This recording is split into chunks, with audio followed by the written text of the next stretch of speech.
Assalamualaikum warahmatullahi wabarakatuh. Salam dan bahagia. Perkenalkan, nama saya Cindi Pratiwi, mahasiswi Prodi Akuntansi Universitas Sarjana Wiyata Taman Siswa Angkatan 2019, KKN Mandiri Online Padepokan 32 tahun 2022. Program kerja saya kali ini yaitu membahas mengenai pembukuan keuangan sederhana bagi pelaku usaha mikro kecil menengah atau UMKM. Apa itu pembukuan keuangan? Pembukuan keuangan merupakan pencatatan transaksi keuangan yang dilakukan saat usaha berlangsung meliputi transaksi pembelian, pengeluaran, pemasukan, dan pendapatan. Menurut Undang-Undang Nomor 28 Tahun 2007, pembukuan keuangan adalah suatu proses pencatatan yang dilakukan secara teratur untuk mengumpulkan data dan informasi keuangan. Apa sih pentingnya pembukuan bagi UMKM? Yang pertama, dapat mengetahui progres usaha atau bisnis yang dijalankan. Apakah usaha itu mengalami keuntungan atau kerugian? Yang kedua, dapat mengontrol biaya yang dikeluarkan dalam operasional usaha. Yang ketiga, dapat mengetahui jika terdapat utang atau piutang. Utang adalah suatu kewajiban yang harus dibayarkan oleh pemilik usaha, sedangkan piutang adalah uang yang dimiliki oleh pemilik usaha yang belum dibayarkan oleh pelanggan. Yang keempat, dapat meminimalkan risiko kehilangan aset atau kekayaan seperti produk atau uang. Apa saja manfaat melakukan pembukuan?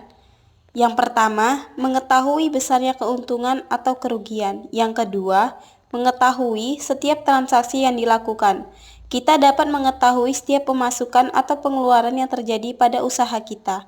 Yang ketiga, sebagai bahan penilaian bisnis atau usaha. Kita dapat mengetahui bagaimana usaha kita sudah berkembang atau belum. Yang keempat, bermanfaat jika ingin mengajukan pinjaman usaha bank atau jika dibutuhkan. Yang kelima, memudahkan dalam pelaporan pajak. Eits, tunggu dulu. Sebelum melakukan pembukuan keuangan, ada beberapa hal yang perlu dipahami. Yang pertama, pisahkan uang pribadi dengan uang usaha. Yang kedua, pahami penerimaan kas dan pengeluaran kas. Untuk melakukan pembukuan sederhana, terdapat beberapa tahapan. Berikut ini beberapa tahapan melakukan pembukuan keuangan sederhana. Tahap yang pertama adalah membuat catatan pemasukan. Contohnya, modal, penjualan, penerimaan piutang, dan pinjaman. Tahap kedua adalah membuat catatan pengeluaran. Contohnya, pembelian, biaya listrik, biaya transportasi, biaya gaji, dan lain-lain. Buku catatan pemasukan dan pengeluaran dicatat dengan mencantumkan informasi. Berikut yang pertama, tanggal terjadinya transaksi. Yang kedua, nomor bukan transaksi, misalnya nomor nota jika ada. Yang ketiga, keterangan. Yang keempat, nilai pemasukan atau pengeluaran. Tahap ketiga adalah membuat buku kas umum. Buku kas umum merupakan gabungan antara catatan pemasukan dan catatan pengeluaran. Berikut ini adalah contoh dari pembukuan kas umum Cilok Magneus bulan Juli tahun 2022. Tanggal 30 Juni 2022. Cantumkan laba atau keuntungan dari saldo bulan lalu jika ada. Saldo ini termasuk pemasukan, jadi letaknya di debit sebesar 7 juta rupiah. Tanggal 3 Juli 2022, penjualan cilok. Ini juga termasuk pemasukan, jadi letaknya di debit sebesar 1 juta rupiah. Tanggal 4 Juli 2022, pembelian tepung. Ini termasuk pengeluaran karena membeli tepung untuk kebutuhan usaha dan belinya pakai uang dari hasil usaha. Jadi letaknya di kredit sebesar 1 juta rupiah. Tanggal 5 Juli 2022, pembelian bumbu. Ini juga termasuk pengeluaran karena membeli bumbu untuk kebutuhan usaha dan belinya pakai uang dari hasil usaha. Jadi letaknya di kredit sebesar Rp500.000. Tanggal 6 Juli 2022, penjualan cilok. Ini juga termasuk pemasukan. Jadi letaknya di debit sebesar Rp1.500.000. Tanggal 8 Juli 2022, biaya gas. Ini termasuk pengeluaran karena membeli gas untuk kebutuhan usaha dan belinya pakai uang dari hasil usaha. Jadi letaknya di kredit sebesar Rp100.000. Tanggal 9 Juli 2022, biaya transportasi. Ini termasuk pengeluaran karena membeli BBM atau referasi motor untuk pergerakan mencari bahan-bahan kebutuhan yang tidak dapat ditempuh dengan berjalan kaki.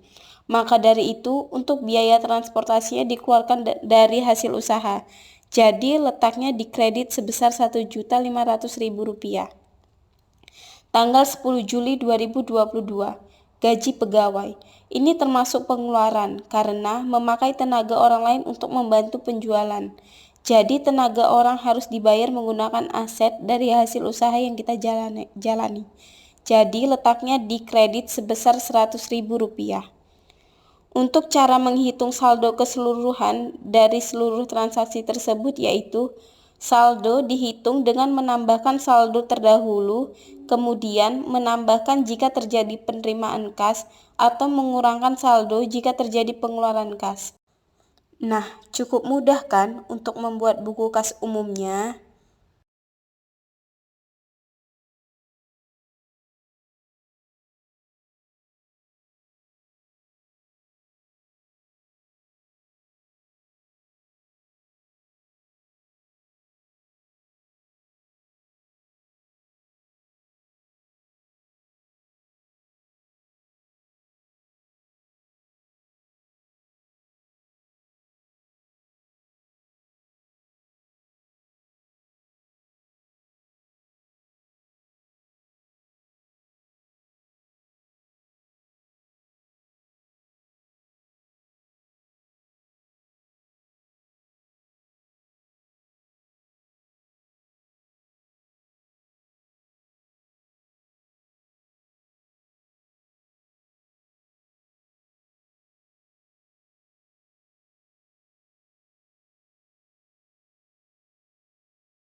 Tahap keempat adalah tahap terakhir yaitu membuat laporan laba rugi.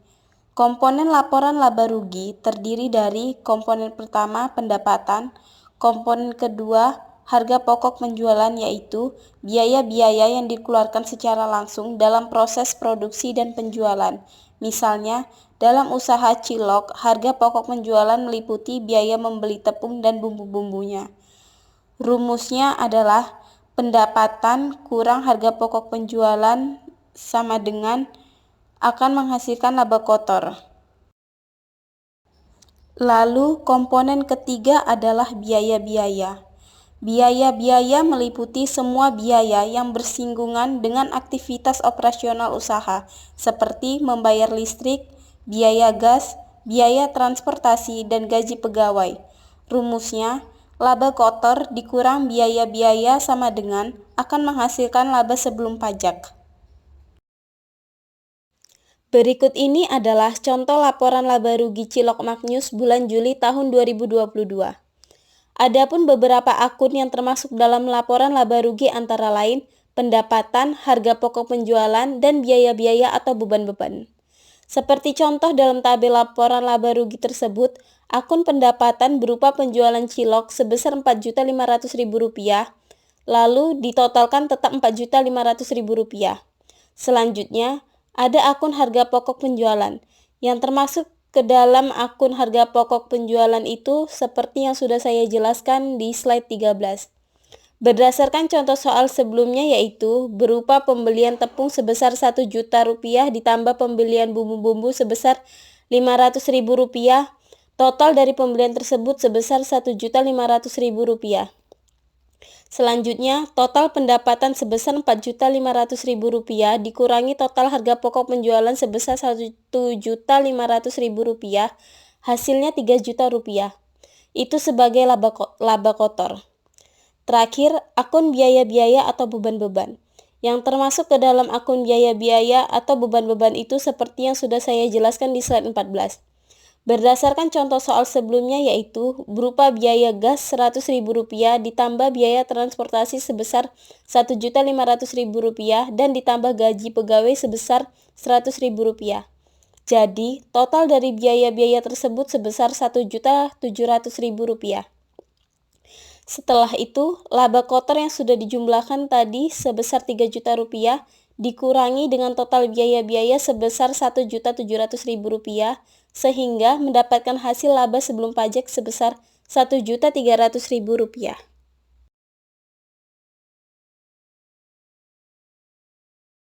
Sekian penjelasan dari saya tentang cara melakukan pembukuan keuangan sederhana bagi usaha mikro kecil menengah atau UMKM.